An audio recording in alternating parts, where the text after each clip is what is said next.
What is up, everybody? Happy hump day.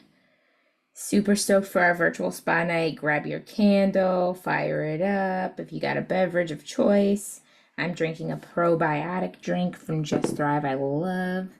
Super yummy. I got my water right here. I am about to dive into my daily grind planner and do some decorating after I apply my face mask. So I sent majority of you guys, if you sent me the $10, I sent you a face mask, a lip mask, a facial oil, and like some other miscellaneous goodies. Now, the face mask and the lip mask, I know because I've done those ones I've sent you guys, you're gonna have to lay down. I feel like I should wait till they connect to audio. Okay, so the face mask and the lip mask that I sent everybody, if you use that one tonight, you're gonna have to lay down because they don't stay on like sitting upright, especially the lip mask. It's meant to just lay over your face. So there's that. I am just gonna use tonight one of my little cream masks. That way I can sit up and do my planner. But if you want to lay down and use the mask I sent you or use whatever you got, that's completely on you, all up to you. This is nice. I haven't used this one yet. Anyways, I am going to share my screen and stream a book called Self-Help. Is that what the title is?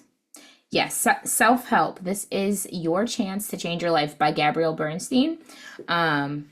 She's one of my favorite authors, spiritual teachers. She's really awesome. Now this book is not out yet. You can pre-order it, and I'm only sharing this with you guys because you know I share things with y'all that I love because why wouldn't I? Obviously I'm not gonna like make any money if you buy this chick's book or whatever, but I just feel like I always gotta say that these days because people like they do not like if I make a little commission. I don't understand, but whatever. Like okay, for example, Meredith, your daily grind stuff, I make 10%. So if you like buy $59, I'm gonna make a whole whopping, I don't know, you're the teacher, I'm not good with math. And it also doesn't cost me any extra to buy it from your link than it would if I went to like you have a code, so it's actually cheaper to buy it through your link. So like what's the big deal? I don't know, dude. People are nuts. People are psycho, but it is what it is. 2024. Everybody's trying to make money online. I guess that's why. But anyway, I share things with y'all that I love because they're helping me and hopefully it'll help you. So, this book is available for pre sale or pre order, but you can't buy it just yet. I listened to half of it. She's emailed out to her email list like the first chapter of the book, so you can get a little sample. And what I listened to, I thought would be beneficial for everybody here. So, put your mask on, get you a little something to sip on, pull out your planners, whatever is clever, do your laundry, catch up on you. Let's just have some fun. I'm going to share my screen so you can hear the sound. Share screen. Like this, share sound. Now you're going to see my little head floating around with my mask on. So hilarious. Okay, here we go. Tell me thumbs up if you can hear it once I press play. Self-Help, Chapter 1. Perfect. Who's inside? I'm sitting alone in my apartment in New York City with a large cup of coffee next to my laptop. Coffee is my companion when I write a book. My fingers hover over the keyboard with excitement. While I'm ready to dive in, there's also a part of me that's terrified. I feel like an imposter. Who am I to write a self-help book based on the principles of internal family systems therapy? The inner voice continues on. I don't have psychology credentials, and it won't be good enough. I feel stupid and inadequate. I'm a fraud. Instead of overriding this part of me, I choose to check in with it. Focusing my attention inward, I become curious, witnessing the thoughts, feelings, and emotions attached to it. I notice tightness in my stomach and anxiety in my chest. It feels constricting. It's like a knot. I spend more time gathering information. I know this part of me is female. I wonder about her age. I'm 10, she says. I'm in math class, and my crush just called me stupid. It feels like a stomach punch. I'm embarrassed, and deep down I believe him. I suck at math. I can't focus. I'm so stupid. I'm familiar with this inner critical part of me. After all, she's been around for 35 years. Instead of shutting her down, I witness what needs to be expressed. I feel so stupid, she repeats. I notice a part of me that wants to hold her and remind her of how smart she really is. She's a #1 New York Times best-selling author in the midst of writing her 10th book. She's gone through training to learn the internal family system's IFS therapy model. She's translated profoundly difficult spiritual and personal growth principles in a way that's easy for everyone to understand. I'm proud of her, and my heart is open to her now. I compassionately connect to her by placing my hand on my heart and ask, "What do you need?" "Believe in me," she responds. A calm energy of love moves through, and my inner dialogue shifts. Share your own experience. This is your gift. Your stories and lived experience are what will heal. Sensations of courage emerge. She trusts this courageous feeling, no longer paralyzed by the shameful feelings of inadequacy. She's hopeful. She feels safe. I take a deep breath in and place my hands on the keyboard. Okay, now we're ready to begin. Who is inside? While this inner dialogue was brief, it would be a mistake to think it wasn't extremely profound. Every short, compassionate conversation with a part of me that feels inadequate allow me to reset and get back to center. My ability to stay curious about the fear and remain compassionate toward the inner critic gives me the courage to move forward. So what was really going on here? How did I swiftly move from fear to courage? How did the presence of compassion seamlessly show up to heal? And how did I trust the energy of that presence enough to let fear step aside? My ability to care for myself in this way is the result of my commitment to internal family systems therapy, IFS, the therapeutic model that has changed my life. As a devoted spiritual student, I've utilized many different styles of healing and paths for spiritual and personal development for over 2 decades. IFS has been by far the most transformative practice in my life. I've seamlessly integrated IFS into every facet of my life, personally and professionally. This includes practicing the model for over a decade with my therapist, practicing in facilitator training at the IFS Institute, and introducing the practice to my audiences through my podcast, live talks, and social platforms. This model has affected profound change in my career, my marriage, my parenting, and my human experience. So much so that I've decided to write about it and share the miracle of IFS inside this book. What is IFS? When someone says, "Tell me about yourself," what's your immediate response? Maybe you list off your career credentials, or maybe you bust out pictures of your kids to demonstrate your role as a parent. It's highly unlikely that you'd say something like, "I'm fun until I get hurt. When I'm hurt, a part of me gets really angry. When I'm angry, I fight back. And when fighting back doesn't work, I shut down and numb out on the internet." We identify ourselves based on an outer perception that we've built up over time. What we do, who we parent, our gender, our race, our religion, where we live, etc. Our outer focus and the pretenses we've created about ourselves have masked what matters most, who we truly are on the inside. Inner reflection is often saved for an hour a week in therapy or a moment on a meditation pillow. Most of the time, our busy lives prevent us from taking the necessary time to reflect on who we truly are, what we genuinely desire, and what we really need. Instead of being receptive to our feelings, we override them. Instead of healing from our difficult life experiences, we shut them down, numb them out, and focus our attention outside to avoid what's happening inside. When our external circumstances become challenging and our internal struggles feel overwhelming, we might resort to addictive behaviors such as drugs, alcohol, overeating, gambling, or more. We do this to avoid having to face who's inside. Facing our innermost feelings and emotions isn't something that comes naturally to most people. Far too often, we've been taught to push down, avoid, or minimize our inner experiences. However, within the IFS model, there's a remarkable approach to healing, a compassionate perspective that has the potential to transform your life profoundly.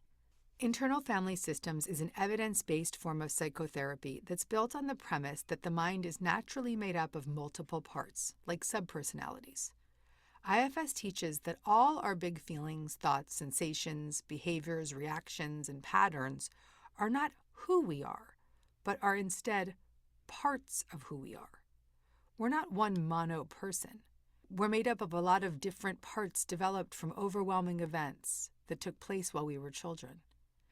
The goal of IFS is to help you identify and get to know these different parts of yourself so you can relate to your inner thoughts and emotions in a compassionate, kind, and loving way, like an internal family. Through the process of IFS, you can learn to connect to these parts with a calm energy and ultimately help them feel safe. The man behind the method. One afternoon in 2020, I stumbled upon a YouTube interview with the creator of internal family systems therapy, Dr. Richard Schwartz, known as Dick. Within the first minute of hearing Dick explain IFS, I screamed, "That's what I've been doing with my therapist for all these years." Watching Dick explain IFS so clearly and recognizing the modality my therapist had been using felt like the biggest aha moment of my life. I sensed his calm and compassionate energy coming through the computer screen. I was drawn to learn more about this therapy that had been indirectly serving me for so many years. So I bought all of his books and became a student from afar. Within 6 months of reading Dick's books, I reached out to him to invite him on my podcast. I was excited when he accepted, but uncharacteristically found myself nervous before the taping. However, from the moment he logged on to record, my energy settled. We had an instant connection. His calm, curious energy allowed me to establish a real feeling of safety with our hour-long conversation. I was in awe of his ability to be so vulnerable and authentic with a stranger. Before we logged off, I shared my plans to take the IFS practitioner training. "I want to teach this work in some way," I said. Dick instantly agreed that this was the next step for me, and he offered to support me through the process. IFS was developed in a very intuitively guided way. In his early 30s, Dick was a family therapist with a belief that family therapy was the holy grail. Part of his family therapy practice involved working with an outcome study in an adolescent psychiatric unit treating bulimic patients. He found that his traditional training wasn't getting his patients the results he hoped for. In fact, in some ways, it seemed to cause more harm than good. When he'd ask the patient to challenge the bulimia and try to stop the behavior, their self-harm would worsen. Asked why, patients came back with the same response. They expressed the experience of a different part of them taking over when they'd binge. This type of response might normally lead a therapist to consider a diagnosis of multiple personality disorder. But instead, Dick became curious about the part of them that wanted to binge. His curiosity created a safe environment for his patients to feel seen, respected, and heard. As he approached them with curiosity and compassion, the patients began to calm down, open up, and share more about the various parts that emerged when they were activated. As a result, Dick made an interesting observation. The extreme behaviors exhibited by these patients seemed as if they were a type of protection mechanism, shielding against deeper unresolved childhood wounds. Dick began to utilize his family training to help connect with the part of the patient that was struggling with bulimia. He approached the part almost as if it was a family therapy session, except in this case, all of the members were part of the patient's internal family.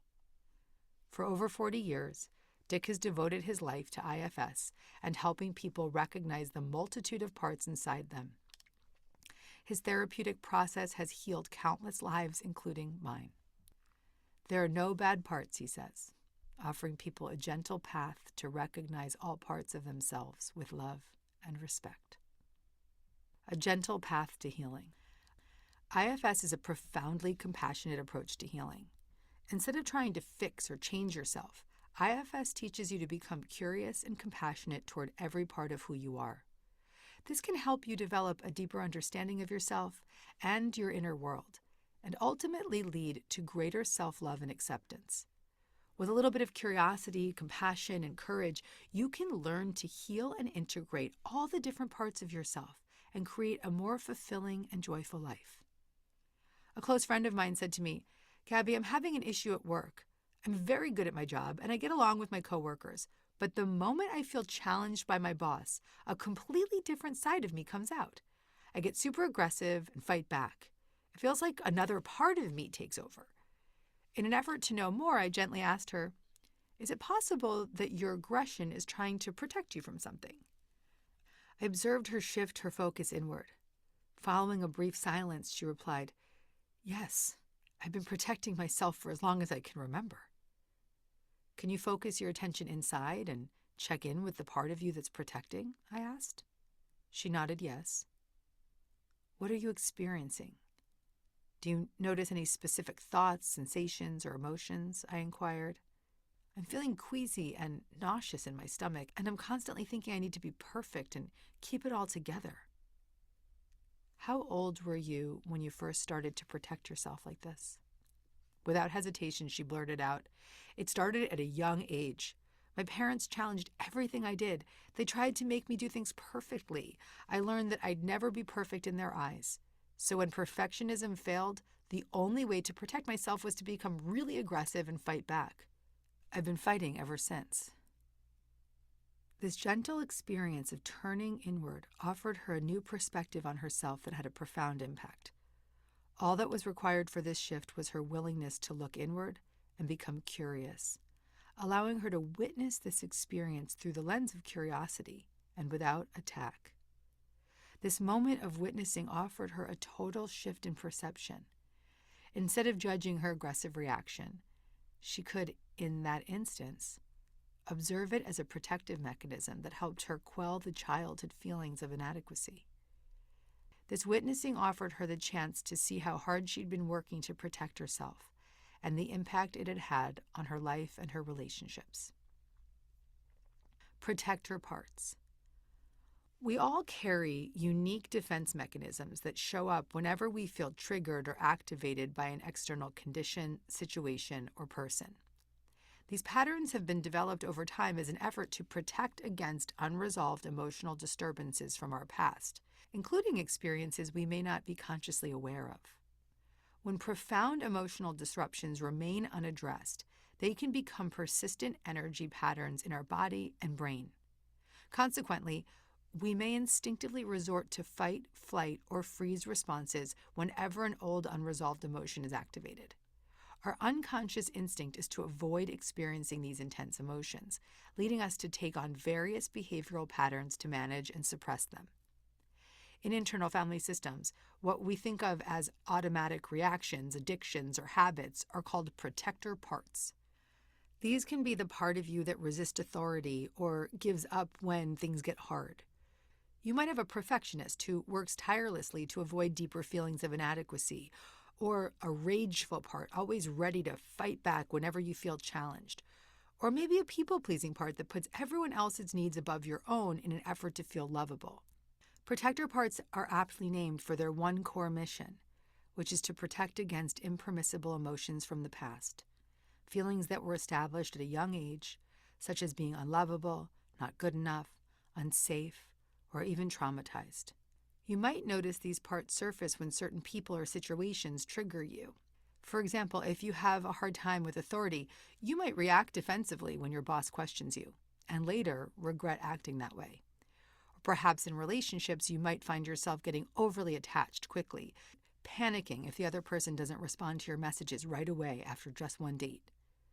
These behaviors can become so ingrained that you may grow to believe that they are who you are. But what if they were just a part of you, protecting you from some feeling or memory? Consider this. You are not a control freak, not a rager, not codependent. Instead, you embody various unique personalities, all driven by a common intention: to suppress unresolved feelings of inadequacy, shame, and fear. These parts of yourself have been working to protect and shield you for a long time. There are two types of protector parts: managers and firefighters. Managers often run the show, and these are commonly the parts that are with us on a day-to-day basis. Examples of managers could be parts that strive for control in an effort to feel safe, or critical parts that judge others to avoid feeling judged. Managers are the protector parts we rely on regularly to maintain a sense of stability and to block vulnerability or emotional pain. In situations where life becomes challenging and our manager's protective techniques no longer work, another form of protection takes charge. This second protector part is known in IFS as the firefighter. As its name suggests, the firefighter's purpose is to extinguish the flames of the intense emotions that the manager can no longer keep down. Firefighters utilize protective efforts that are much more extreme. In many cases, they manifest as addicted, harmful, or self-destructive parts. A manager and fighter-fighter dynamic may look like this. A manager might show up as highly organized and perfectionist, the part that insists on creating to-do lists, sticking to a strict schedule, meticulously organizing every detail of daily life, and striving for perfection in work to prevent criticism or failure. This part is around all the time, maintaining its perfectness to avoid feeling overwhelmed, rejected, or judged. However, if this perfectionist manager part fails or makes a mistake, intense feelings of inadequacy and shame can flood in. When these emotions become overwhelming and the manager can no longer contain them, a firefighter part may emerge and engage in more extreme, sometimes harmful behaviors to extinguish the distressing emotions. These behaviors could include self-harm, substance abuse, or disordered eating.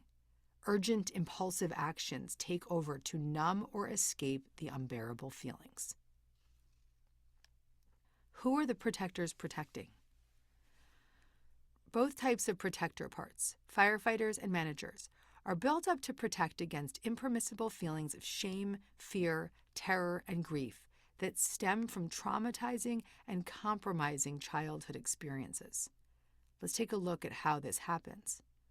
As young children, no matter how happy our upbringing, all of us has had intolerable experiences, big or small, that led us to freeze and disconnect from life. Our childhood brain lacked the resources to navigate through these intense emotions. Consequently, we suppressed them, shut them down, and buried them deep inside. In effect, we exiled them. But these young traumatized parts of us that experience these emotions remain with us. They are known in IFS as the exiles. All children encounter moments of feeling inadequate or unloved, but when the experience is too intense, bringing deep grief or extreme terror, they do not have the ability to cope with the flood of emotions and process the experiences safely. So the child parts become exiled or frozen and imprisoned within us, and protectors step in to suppress the big emotions of the frightened inner child. Even what may appear to be a minor incident, such as being teased on the playground without a safe adult to assist in processing the experience, can give rise to an exiled part that may remain hidden for years. I've frequently heard people casually minimize their experiences when talking about their early years. They'll mention their trauma-free childhood while in the same breath speaking of their parents' divorce or the alcoholic caregiver. These nonchalant references to childhood adversity serve as another means of disconnecting from the reality that something significant indeed occurred and they could not fully process it. These exiles carry the burden of inadequacy, shame, terror, or fear of being unlovable, feelings that were way too overwhelming for a child to handle. And it's these traumatized, shamed, unprocessed emotional children inside us that the managers and firefighters work so hard to protect. Let's check in. Okay, so we've covered a lot of ground here, and I want to make sure we're still tracking. Let's recap. We all carry our own unique protection mechanisms known in IFS as protector parts. Protector parts. These are the protection mechanisms within us that respond when we're faced with triggers. They serve as defense mechanisms to shield us from the pain of unresolved emotional disturbances from our past, often childhood. There are two types of protectors, managers and firefighters. Managers. These protector parts are present in our daily lives, striving to prevent our deeper, more vulnerable emotions from reaching our conscious awareness. Firefighters. When managers are overwhelmed, firefighters step in. These protector parts engage in potentially more extreme, sometimes harmful behaviors to suppress intense emotions related to our past wounds. The protectors work tirelessly to anesthetize the exile's unresolved emotional distress and trauma. Exiles. These are the vulnerable parts that carry the weight of our past negative experiences, similar to inner children trapped in a state of distress. Both managers and firefighters work in tandem to keep the exile's emotions from surfacing, often through significant measures, to ensure that we don't re-experience the pain of the past. Does it feel overwhelming to consider that you have different parts inside? Maybe your eyes are glazed over and you're starting to tune out. I get it.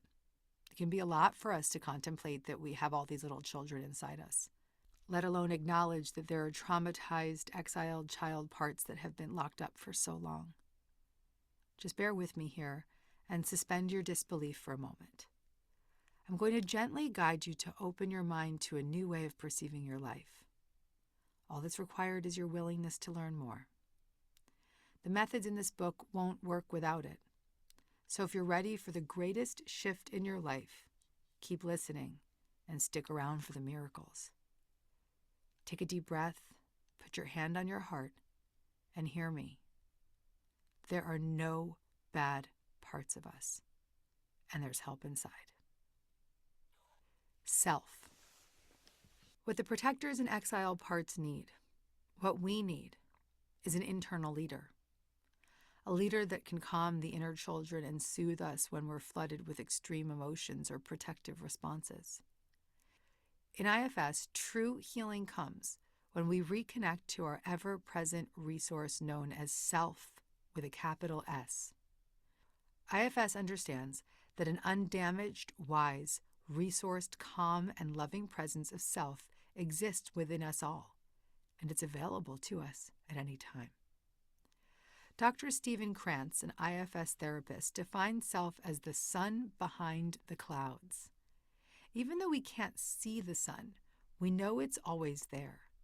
Just like the sun, self isn't something we have to find. It's already there.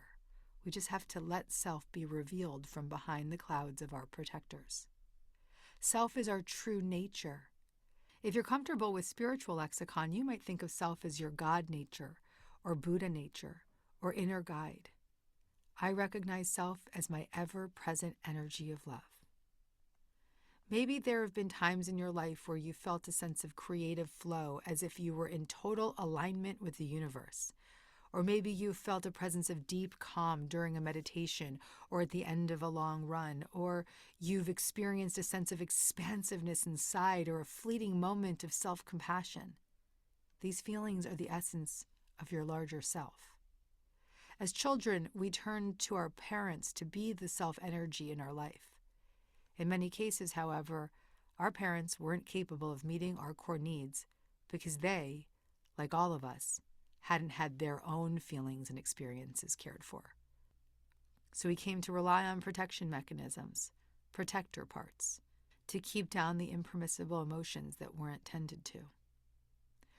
Over the years, the protector parts, managers and firefighters, grow stronger and stronger, and their clouds cover over the presence of self.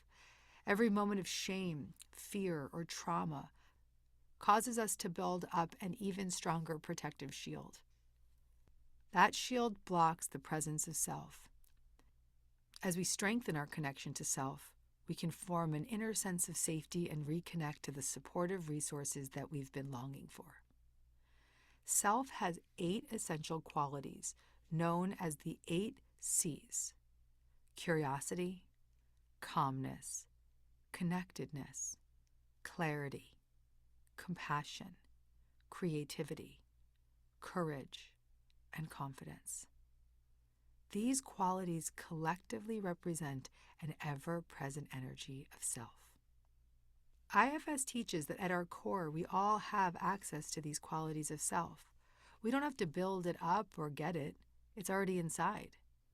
When we're connected to self, even for a moment, we feel as though we're in the flow, able to compassionately witness and observe all of the feelings and emotions inside. Self is a calm, regulated energy. In that safe state, we have the capacity to notice and witness our sensations, thoughts, emotions, and feelings. When self is the leader of the internal family, there's less inner conflict and reactive behavior.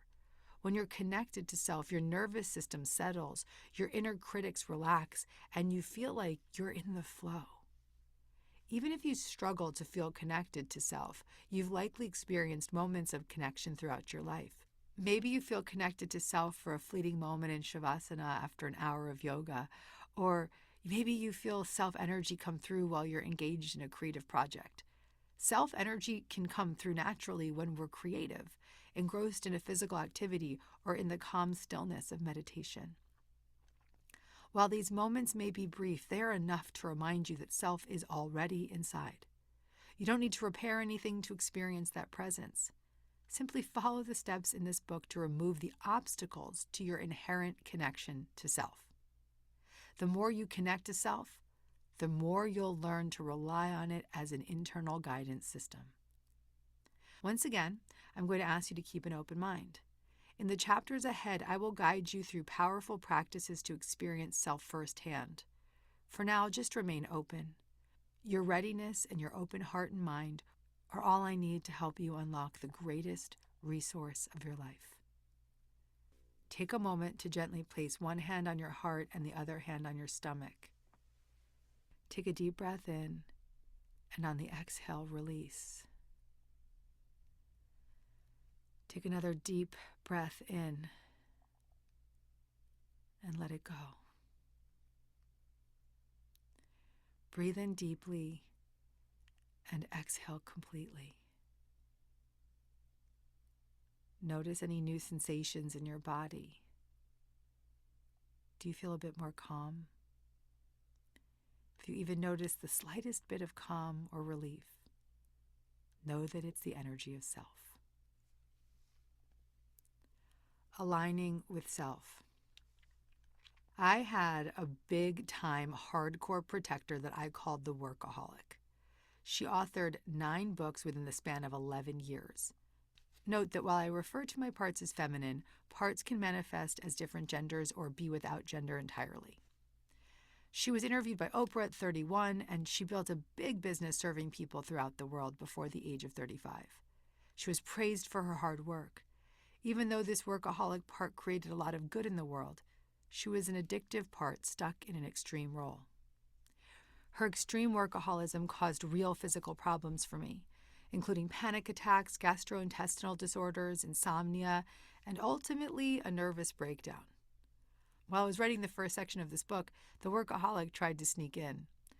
I had taken a few days off to write, and I was solo in my apartment in New York City for what felt like the first time in years.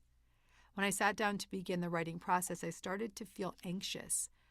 I ignored the anxiety, poured a cup of coffee, and continued to write. The anxiety came on stronger, and my heart started racing. The discomfort was enough for me to step away from my computer to meditate. Turning my attention inward, I checked in with the anxious part. I noticed it and gave it some attention. Within a minute or so, my anxiety spoke up. I'm making you keep writing. I can't let you take a break because I'm afraid to do nothing. I'm afraid of being unproductive. Boom, there it was. The workaholic part who believed that not being productive meant I wasn't good enough. I was truly amazed that after all these years, she could just swoop in like that. Instead of letting the workaholic take over to push past the anxiety, I got curious about her. I put my hand on my heart. I felt a sense of compassion run through my body. My breath relaxed and calmness set in. I connected to my inner sensations of exhaustion. Then I asked that part of me what she needed. I need a nap, she said. I listened to the part and gave myself permission to stop working and nap. When I awoke, I felt like I'd had the most profound therapy session.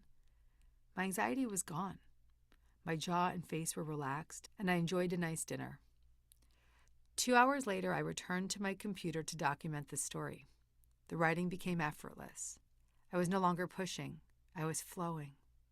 Instead of overriding the exhaustion with the workaholic, I let self help me. My commitment to IFS didn't get rid of the workaholic. Instead, it helped me respect her and care for her. With compassion, I can now thank her for her great work and guide her to do her work in a gentler, softer way. I didn't have to lose my edge. I just softened my edges. Today, this part is still a hard worker, but she's no longer extreme, addicted, and ruining my life. She takes space and cares for her body, and she clears time in her schedule for creative thinking and self-care. She can show up with presence and create even more because she is at ease. And when she gets nervous and tries to take over, she checks in and connects to self. Oh, and I renamed her. She's no longer the workaholic. She is now the untethered force of light. When you're in alignment with self, your young parts inside feel safe. When a protector gets activated, you can check in and become curious about what's happening inside, which opens the door for self-energy to come forward. With practice, it becomes second nature to tune into self when a part gets triggered. In time, self-energy becomes easier to access in situations that were once controlled by protectors. A strong inner connection to self allows protectors to feel safe and release their extreme roles. Just like children, parts need to feel seen and soothed. The way to bring the parts back to safety is by connecting to self-energy, which creates a steady presence inside. We will do this in the next chapter with a 4-step process I call the self-help check-in. This 4-step practice is an IFS-informed method that I designed to help gently witness our protector parts and reconnect them with self. By establishing this connection, we can create a sanctuary of safety for our parts, allowing self to emerge as a nurturing inner guide. Let's take a deep breath and step forward into the next chapter, ready to learn the